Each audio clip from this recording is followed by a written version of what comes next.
Standby, Manang ari din na ba si Manang Milky? Andiyan yata si Manang Milky Ipasok mo Lakay. nga at mainit ang mga impeachment dyan sa sa Kongreso ngayon. Yes. 35. Inaabangan natin to, Lakay, dahil si Vice President Sara Duterte makakaasa daw ng patas na pagdinig sakaling umusad naman sa Kamara Totoo ba yan? ang impeachment proceedings laban sa kanya. Parang Rotary Club ba yan? Is it fair? Ayan. Is it fair? Is it beneficial to everyone? Ganon, ha? Wala ba tang sabit dyan? Ganyan, ha? Tanungin natin, Lakay. At saka makikita naman natin yan kapag nag-hearing sila dyan. Pero kung sino ang nagsabi nito, alamin natin mula kay RH12, Milky Rigunan. Manang Milky. Sister Elet Lakay, makaasa ng patas na pagdinig at trato si Vice President Sara Duterte sakaling matuloy sa Kamara ang impeachment proceedings laban sa kanya. Ito ang tiniyak ni Vico Saro Party List Representative Terry Ridon, isa sa mga miyembro ng House Ethics Committee matapos ma-refer na ni House Secretary General Cheloy Garfield sa Office of the House Speaker ang dalawang impeachment complaints laban sa kanya. Ayon kay Ridon, baga pang sabihin kung paharapin si VP Sara sa hearing ng House Justice Committee dahil pwedeng idiretso ang impeachment complaint sa Senado hanggat hindi umaakyat sa komite ang mga reklamo. Kailangan lang ng 1/3 vote ng mga miyembro ng Kamara. Sakaling tumanggi pa rin si VP Sara na patotohanan ng kaso ni na Mary Grace Tiatos at iba pa. Naniniwala si Ridon na makukuha naman ng impormasyon mula kay Ramil Madriaga, dating aide ni VP Sara. Nagpahayag na ng kahandaan si Madriaga na humarap sa hearing at tetestigo daw laban kay VP Sara sa sandaling ipatawag. Samantala na kahit Sister El, inaantabayanan kung meron pang ikatlong impeachment complaint na habol ngayong araw na ito na isasampa laban kay VP Sara. Ang dalawang naunang impeachment complaints ay naipadala na sa House Secretary General o ni House Secretary General Cheloy Garfield sa opisina ni House Speaker Faustino D. III. Kinabibilangan ito ng impeachment complaint na isanampa ng grupo ni na dating Representatives Franz Castro, Nery Colmenares at yung pang mga iinendorso ng Makabayan Bloc.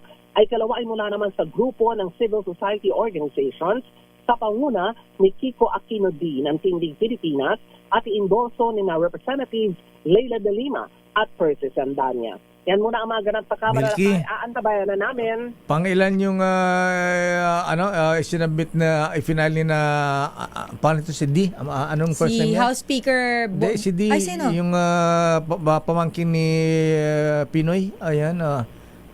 Tindig Pilipinas na kay Kiko Aquino D. Ayan, Ayun, Kiko Aquino D. Ayan, oo. Pangilan impeachment complaint yun? Sa yung pangalawa. Pangalawa. Ibang civil society organization sa Alakay. Mukhang, Yung una ay isinampa ni na Representative Franz Castro, Nery Colmenares, i-endorso ito ng Makabayan Bloc. Yung grupo naman ni na Kiko Aquino D, iba pang civil society organization, i-endorso naman ni na Representative Percy Sandanya at Leila de Lima. Mukhang tatakbo nga senador si Kiko Aquino D, ha? Pagka tumakbo nga presidente si Bam Aquino, ayan. Ganun ba ang sabi lakay ng English mo? Ba't natitigilan ka? para tayo naman ng Milky naging speechless. Nakangiti lang ako eh. Ayan, pero ano pala? Hindi na tayo nila kailangan. ganun ba yan? Hindi. Wala namang busina to sila kayo Kailangan alert kayo. Ayan, tinetesting ko lang kayo kung ano kayo ha? Ayan. Pero yung pala impeachment, parang ano pala yan, laro, step no. Yes. Hanggang step 7 pala yan, hanggang sa ma-file sa ma-transmit sa Senado.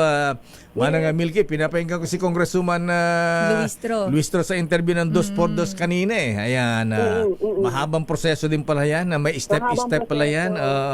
Step 1, 2, 3. Pero gusto mo lakay, gusto mo ng shortcut kung hindi pa ma-refer sa Justice Committee ngayong araw na ito, kung merong pagkilos sa Kamara, ang bobotohan nila 1/3 vote para diretso na sa Senado. Ganon. Ayan.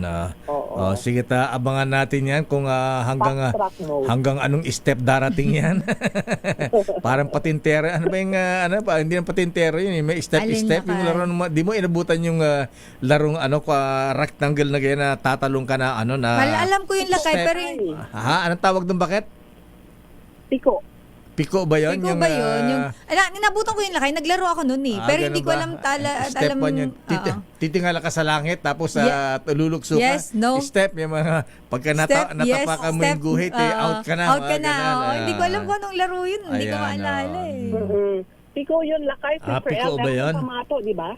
Hindi, walang pamato yun. Yung ano lang, rectangle lang, tatalon-talon ka. Walang pamato yun, Manamils. Basta hindi mo lang maapakan yung guhit. Okay. Ayan. So, tapos, sino unahin ngayong Lunes? Yung kay Presidente, ipa-finalize na ba yung...